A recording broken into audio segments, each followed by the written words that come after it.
Hi, this is going to be my second demo of my AI chatbot, which is going to be a multi-tenant SaaS platform that's goal is to basically assist companies with answering questions that could be either repetitive or new questions uh, using their internal data sources such as Jira and Confluence, as well as their code base using a GitHub integration. I did an initial demo with uh, kind of my first iteration. This demo is going to have a few new features added. So let's just dive right in. You're going to have to bear with me just because these are all unscripted. And so I may have a little bit of filler or stumble over my words, but hopefully it's not too bad. So as you can see, the login page was still the basic variable login page with username and password. And you're still greeted with the same home page, which shows you the users in your company. So the account that I logged in with, and then I also have a test user that I added, and I'll go over that test user in the future, or sorry, in later in the video. And we also have the logout button. I'm not gonna click that just because. So let's start with the credentials page. You guys have already seen this, so when you already have existing credentials, you'll see them under the existing credential list. But I'll also add a test credential just to show you guys again. There is no validation right now for these credentials, so that's why you can see me putting in just random dummy data, but I do plan on adding validation in the future, just not a high priority right now.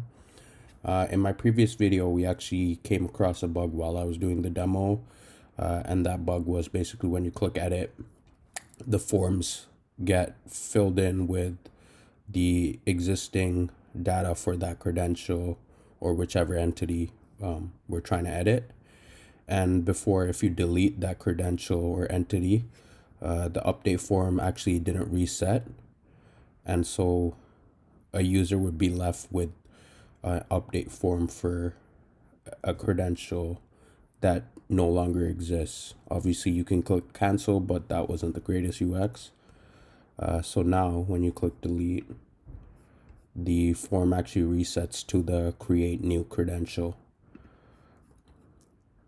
And oops, I didn't show for GitHub. It's going to be the same thing with GitHub as well. So you get the update credential form, and then when you delete it, everything gets removed. So I'll just keep my credentials or my real credentials for now, and then we'll move on to Chatbot. So same thing with the Chatbot. I'll create a new test one and edit, and when you delete, the form gets reset. So let's go on to the manage syncs. So I added this new sync summary page, so it just gives you a little bit more information about the sync statuses and what's going on. I've already run successful syncs, as you can see. So 33 issues processed, 10 pages, and then 97 files for my GitHub. But I'll just show you when you run the sync now. So Jira 1 configured, 1 active. As you can see, Confluence none active right now. Let's do sync. Confluence 1 configured, 1 active. And then you're going to see the same thing with GitHub as well. And then this is just which syncs are running. So there's a queue, and the Jira sync is running right now. So that's kind of it for the updates to the syncs. Now let's go to the chatbot. The chatbot UI, I've made a few updates as well, so it's a little bit better looking than before. The chat looks a bit more like a chat instead of plain text being populated in a box. So if I ask it a question,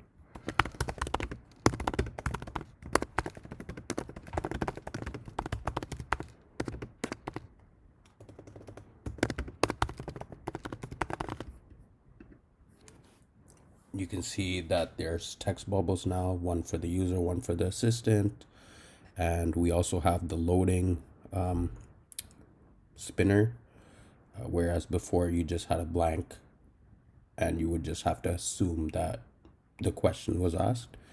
So now we have an answer, and we added clickable links for the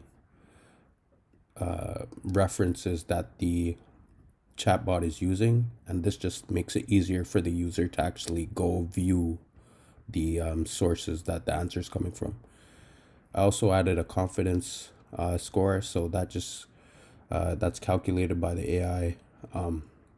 It basically uses a ranking system to calculate how confident it is with the answer.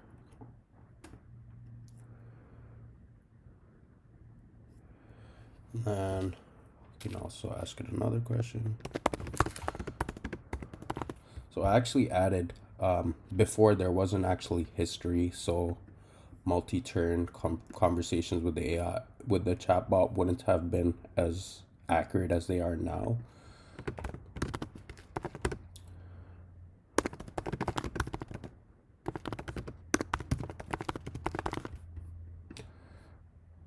So this is just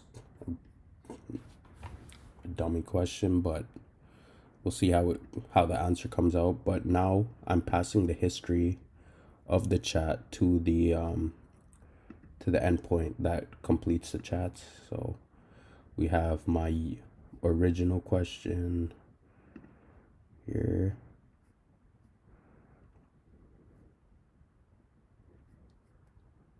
So my original question here, and then my second question here. So that's just the history of the chat. And yeah, so here's the answer from the chatbot. And then you can see the sources and the confidence rating. And then I also added a feedback option. So you would enter /feedback, and then you would enter your feedback. And the goal of this feedback is to improve the chatbot's answers in the future. And we should also be taking this feedback into consideration during the chat as well. So /feedback, and then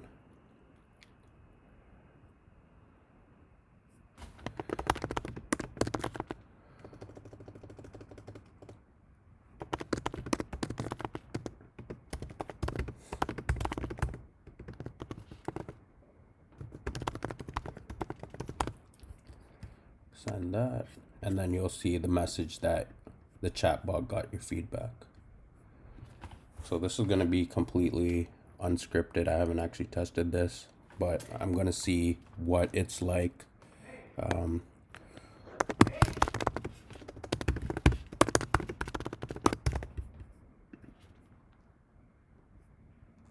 So I'm going to see if the chatbot can recall my last feedback, and it's recalling the last feedback. So you can just see that the chatbot's confidence is 100%, and the feedback is actually being used right away. So now I'll go to the home page and use the logout. So I actually added a new type of user. So we had the original admin user that had full access, can create users in their company, although I haven't added a UI for that. We had the super user, which can create companies and admin users for those companies. And now we have the test user, or the non-admin user. And they basically have mostly read access only, and then they have access to the chatbot.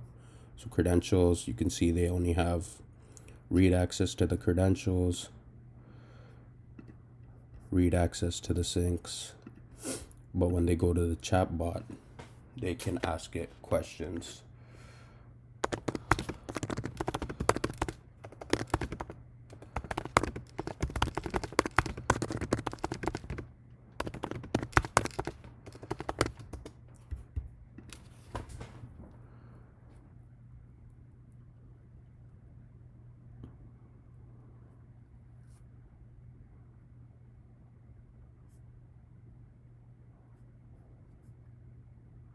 And so that's pretty much it for my latest update on my chatbot. In the future, I plan on making the UX better. Obviously, not the most appealing UX right now. I want to make the code more readable, more maintainable. So, for example, the front end, like for these credentials pages and for the managed syncs pages, I have everything in one page component, whatever you want to call it. But I plan on making kind of a general component for the sync page and then allowing users to navigate between. Basically, I'm gonna break down the sync page into three separate components for Jira syncs, Confluence syncs, GitHub Git repository syncs, and then create a component where you can just navigate through those sync pages. And I plan on doing similar for the credentials pages as well. So basically, I'm planning on breaking down all of all of these all of my files into separate files for each integration basically. So I want to do that for my front end and back end. I think for my front end would probably be the first place to start just because I'm going to be working mainly on front end moving forward. Obviously, I want to add more integrations to the back end as well. But yeah, that's about everything that I have to share for today. And thanks for watching.